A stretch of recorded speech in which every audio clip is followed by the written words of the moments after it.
With 2016 closing in, we all have to agree it has been the year for horror and thrillers. Want to know which are my top 5 picks for the year? Let's do this.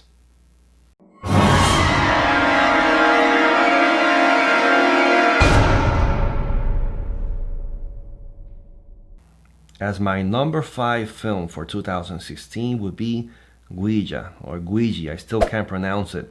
But Mike Flanagan did a great film. The reason being is because I really love the way he captured, the way that these films were being filmed in the 1960s. The movie has an amazing screenplay, great acting, great storyline. There's a lot of factors in this film that really brings you forward. It just nails you to your chair. I really loved it. The first part, I love that one too, but this one really gets to you because there are so many elements in it. Number 5 really deserves to be in your DVD collection, and number 4 would be Green Room. Main actor's name is called Anton Yelchin. He tragically passed away this year, but he left us with a great performance, in a great movie. And this is more about these bandmates that witness a murder. This could really compromise you in so many ways. This film, it really carries you all along the way. Every scene is so tense. And they are trapped in this room where this room belongs to a bar that's owned by white supremacists. This movie came out in May 13. I saw it in DVD, and my friend told me about it, and I was just totally blown away. And number 3 would be Arrival. I feel really bad because I didn't have the chance to review that film, but this movie is more about a science fiction thriller.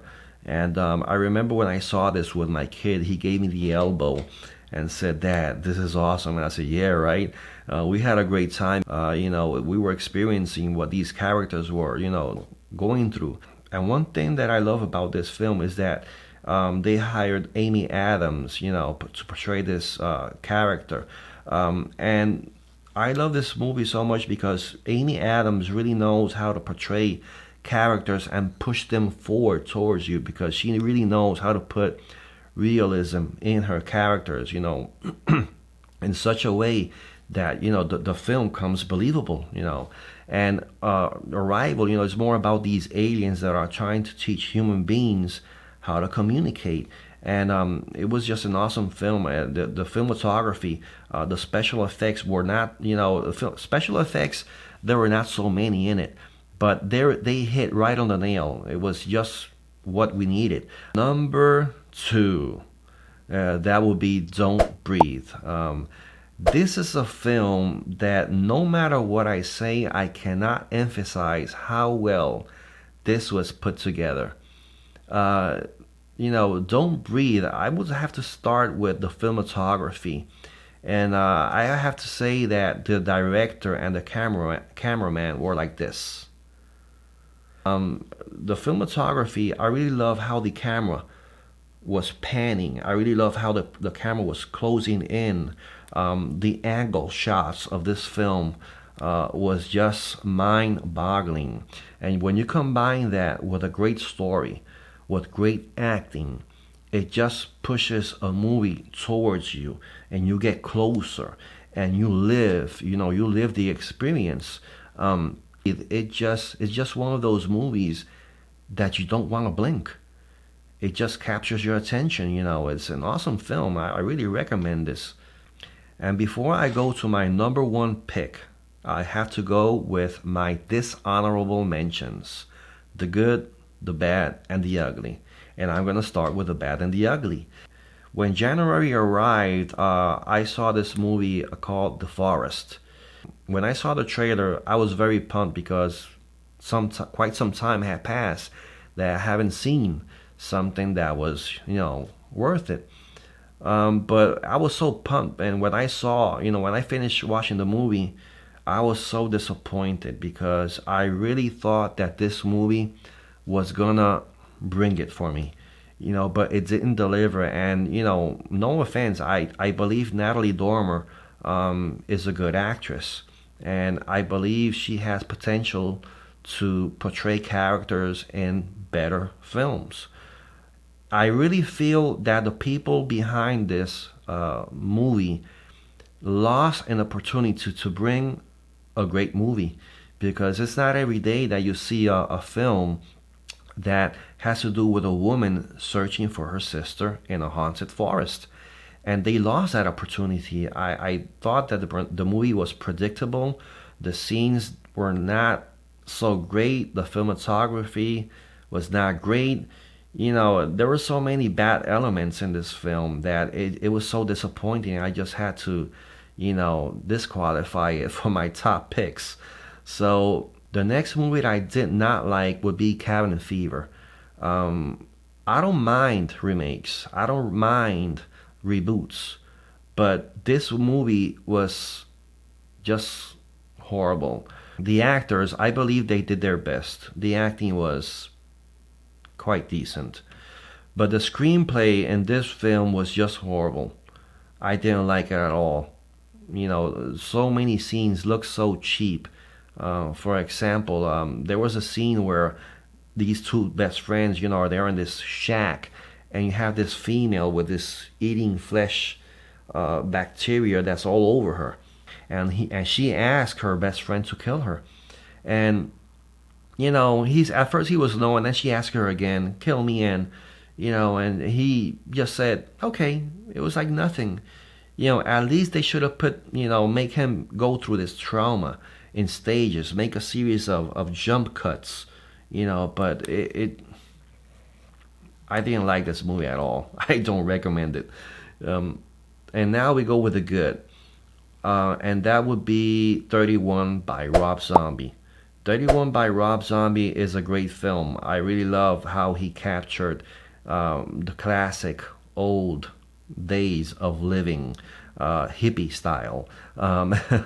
Rob Zombie has a unique way of putting films for us. I really love 1000 Corpse. I loved The Devil's Rejects, and this film 31, it really it does it again.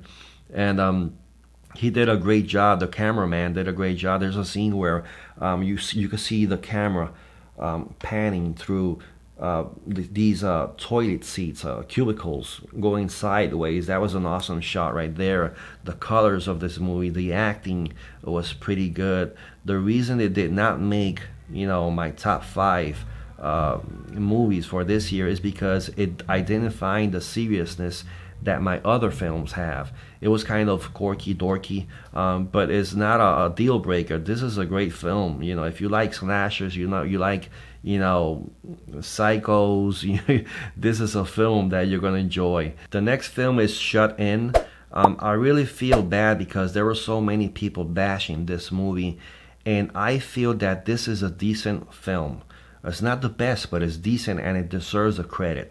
I reviewed this. You could go back, search for that video, and I think Naomi Watts did great. I think the director put a great movie together. The screenplay was cool. Jump scares, I would say I didn't like the first jump scare because it didn't have to do with what was happening in the movie. But Shut In is a decent film, and you could go and see it anytime now. I believe it had great elements in it, but people were just bashing it, going crazy over it. I was like, come on, guys, do you know your horror? Do you know what horror is? I was so disgusted because they were talking trash about it. It was a great film. Next one would be Lights Out. When I saw Lights Out, I was pumped because 1 month before I saw The Conjuring 2, and I was like dying to see something new.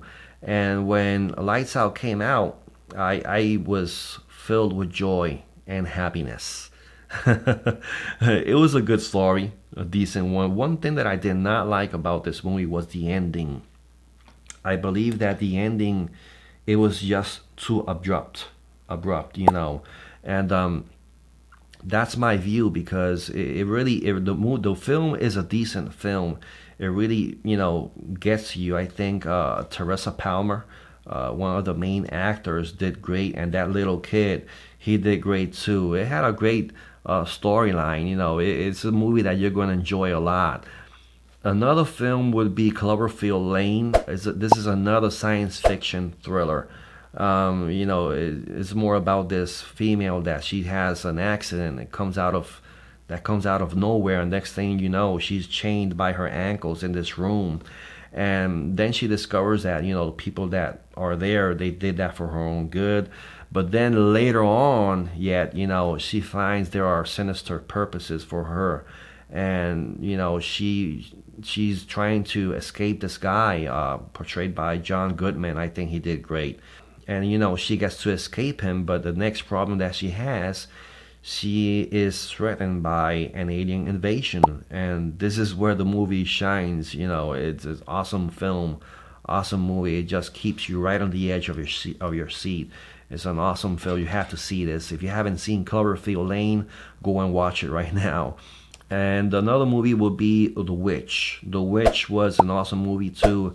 I really love the cinematography because it had this desaturated look, and it had to do with the old times of living. I love that in horror films. I think Anya Taylor-Joy did a great job as an actress, portraying this character that she was living with her parents, with her brothers and sisters, and they are being stalked by this witchery that's happening to them. And it was an awesome film. The storyline was awesome too. It was so great. I love The Witch. I just feel that The Witch did not have the justice that it deserved. Maybe it's because the company didn't promote it as much. Which is one of my favorite horror films for 2016. And now, as my number one pick for 2016 is The Conjuring 2. Oh my God. First, let me give you a little bit of background. I saw the first one a couple of years ago. I went to the movies with a friend of mine. She enjoyed the film. She liked it a lot. But I enjoyed it a little bit more because I'm more into horror. And I believe that this movie, The Conjuring 2, really brought that weight again in the screen. Because, this movie has everything. The music score, the screenplay, the acting, the special effects, the cinematography. It was beautifully filmed. If you missed The Conjuring 2, you have to go back and see it because it just really nails you to your chair. You're not going anywhere. It has some awesome jump scares too. At least it has to do with what's happening, in the movie. But there are so many elements in there. The Conjuring 2, it just gets you, and The Conjuring 2 really tenses you up. I remember I was watching it, I was like, oh my God, this is so great. I was having such a great time. I saw this movie alone, but I had a blast. And I remember I was alone, and because I went early, and I was having such a great time watching this alone in the theater. It definitely caused an impression in me. It was The Conjuring 2 is a film that deserves to be in your Blu-ray or DVD collection. Just get it now and get it fast. Well guys, that will be all from me in this video. Don't forget to pledge my channel with a like and subscribe. I'll be here brainstorming more horror for you guys. I'll see you around. Goodbye.